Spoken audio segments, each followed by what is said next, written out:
ተቋማዊ መሆን አለበት። እንደገና ደግሞ ኤክስፐርቶች ሊሳተፉ ይችላሉ። የውጭ ጉዳይ ሚኒስቴርን ያገለለ መሆን የለበትም የሚል ይመስለኛልና ሂድ አድርገዋል ለዚህ ጥሪ ከየት ወዴት ደረስን የሚለውን ስለሚያሳይ ነው።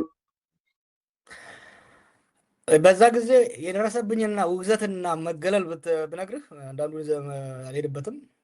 ይሄ ወያኔ ልኮት ነው የወያኔ ድምፅ ነው ምናምን የዛ ጊዜ አሁን ያው የኔን እንትሮች ይቀያይሩላቸዋል፣ ማሊያዬን ይቀይሩልኛል። እኔ ግን ተመሳሳይ አቋም ነው ያለኝ ያኔም ስለ የነበረው።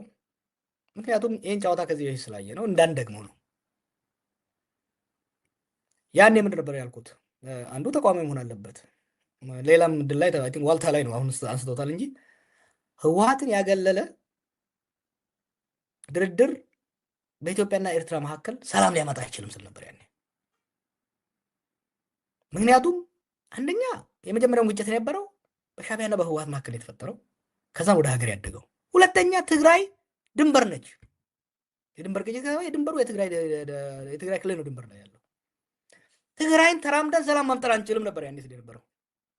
ወያኔ ሊከላከል ነው፣ ወያኔዎች ገዝተውት ነው ተባለ። አልተሰማም። መጨረሻ ላይ ጦርነት ገባን።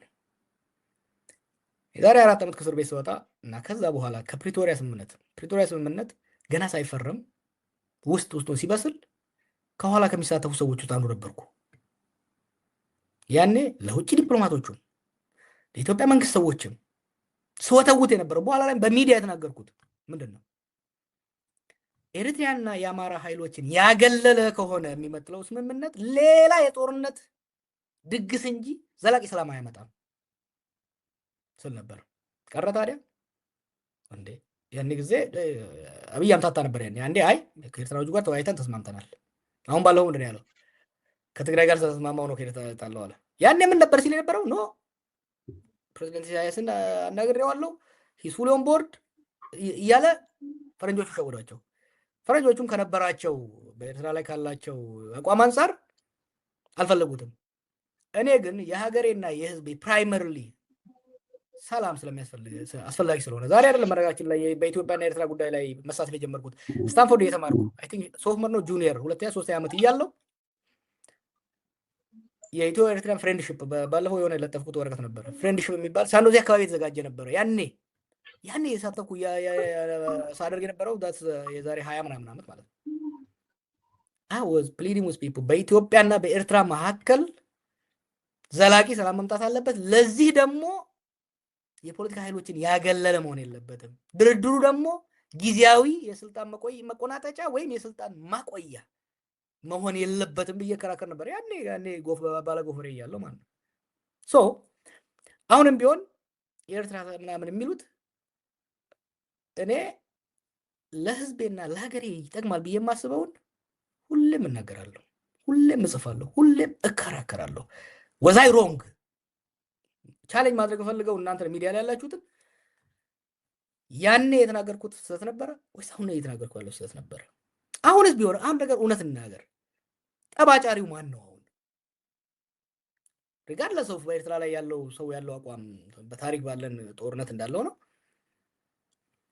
መጀመሪያም 2019 2018 ያለምንም ድርድር ያለምንም ንግግር ያለምንም ስምምነት ያለምንም ተቋማዊ አሰራር በግለሰብ ሩጫ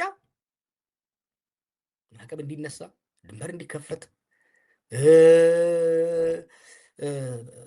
ኢሳያስ ፕሬዝዳንት እንዲሆን እሱ ውጭ ጉዳይ ሚኒስትር እንዲሆን ይሄን ሁሉ ሲያዋክብ ከረመ።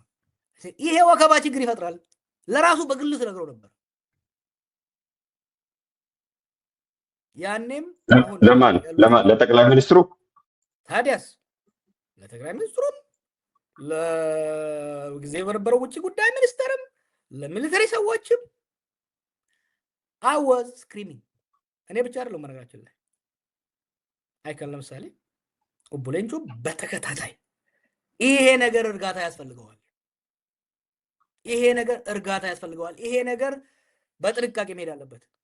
ኦቦ ዳውድ himself ይሄ ነገር ችኮላ አለበት፣ ይሄ ነገር እንደዚህ መሆን የለበትም ሲባል ምን ታውቃላችሁ የተባለው ያ ነገር ሄዶ አሁን እዚህ ላይ ስንደርስ እነሱ ፓትሪዮትስ እኛ ባንዳ ነው ባዳ ነው የሚሉት ኖ እኛ ለሀገራችን ስለምናስብ የነ ቶሎ ቤት ግርግዳው ሰንበሌት የበሩ ሲሮጡ የታጠቁት ሲሮጡ ይወርዳል ብለን ነው ስንል የነበረው። ዛሬ ወረደና አየነው ማለት ነው። ሱሪውን ማሰናከለ አንድ እግር ጠልፎ። እሺ ወደ ጦርነት መግባታችን ካልቀረ በዛው እንዲሄድ ይፈልጋለሁ እና ትናንትና ረዘም ያለ ጽሁፍ ጽፈሃል። ኖ ሞር ዎር ብለህ በዚህ ውስጥ ዘርዘር ያሉ ነገሮችን ጽፈሃል። እያንዳንዱን አላነብም፣ እንዲሁ ለኮንቴክስት ለመስጠት ነው። ሄደው ያንብቡ፣ አድማጮቻችን ሄዳችሁ አንብቡት።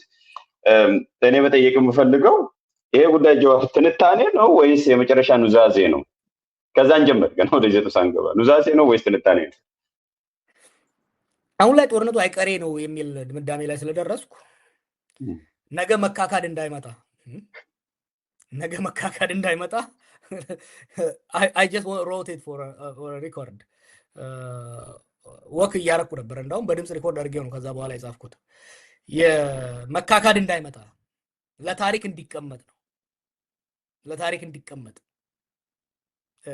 ከትግራይ ጋር የተደረገው ጦርነት እንዳይካሄድ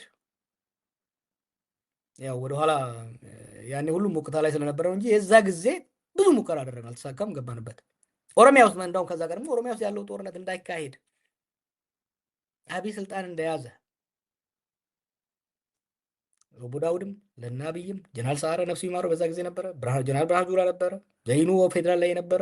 ገና እኮ ወደ ሀገር ሳልመለስ ገና መሮ የተወሰኑ ልጆችን ብቻ ይዞ ቤጊ ድንበር ላይ በነበረበት ጊዜ ይሄ ነገር ሳይቃጠል በቅጠል በየሶታውት ነበር። እኔ ፌስቡክ ላይ ብትሄድ ስጽፍ ነበር። ከዛ የትም አይደርሱም ተባለ። ከዛ ዘናክረው ወደ ሸዋ ሲስፋፉ በሁለት ሳምንት እናጠፋቸዋለን አለ ብርሃኑ ጁላ በፓርላማ ወጥቶ። ዛሬ ከ8 ዓመት በኋላ አልጠፋም። የትግራዩ መጣ እናጠፋዋለን አለ፣ አልጠፋም። ዛሬም ቀጠለ። ከዛ አይ ቲንክ ሆፕፉሊ ቪዲዮ ይኖራል። ብዙ ጊዜ አሁን በአማራ ክልል ጦርነት ላይ የነበረኝን አቋም ብዙ ሰው አያስታውሰውም። ከእስር ቤት እንደወጣው የትግራይ ጦርነት ቆሞ ፕሪቶሪያ እየተዘጋጁ በነበረበት ወቅት ፋኖ ትጥቅ ይፍታ፣ የአማራ ክልል ልዩ ኃይል ትጥቅ ይፍታ ሲባሉ መሳሪያ ከማስፈታት አይምሮና ልብን ማስፈታት ላይ እንስራ፣ ማስተማመኛ አሹራንስ እንስጠው፣ we need to demilitarize our politics የሚል ስናገር ነበር። ይሄን ደግሞ ለዲፕሎማቶችም ለሌሎችም ስናገር ለምንድን ነው እንደዛ ስለ የነበረው? ቢኮዝ አይ ኒው አንደኛ ከልጅነት ጀምሬ ሳጠራ ነበር ነው የዚህን ሀገር ብቻ ሳይሆን የተለያዩ ሀገራት ግጭቶችን ሳጠራ ስለነበረ ግጭት ሲመጣ ከሩቁ ይታየኛል። ጠንቋይ ስለሆንኩ አይደለም። ቢኮዝ አም አን ኤክስፐርት ኢን ኢት ኢን ስታዲ ኢን ዲስ እና አይ ዶንት ኖ የአማራ ክልሉን ካስታወስከው አይ ዶንት ኖ ግን እሺ በሁለት መልኩ ነው ያኛው ቪዲዮንም አመጣለሁ ቡንቱ ላይ ልክ እንዳው መጀመሪያ እንደወጣ ያንን ነው የሚመስለው። እንዳውም በጣም ዘለግ ያለ አናሊሲስ ነው።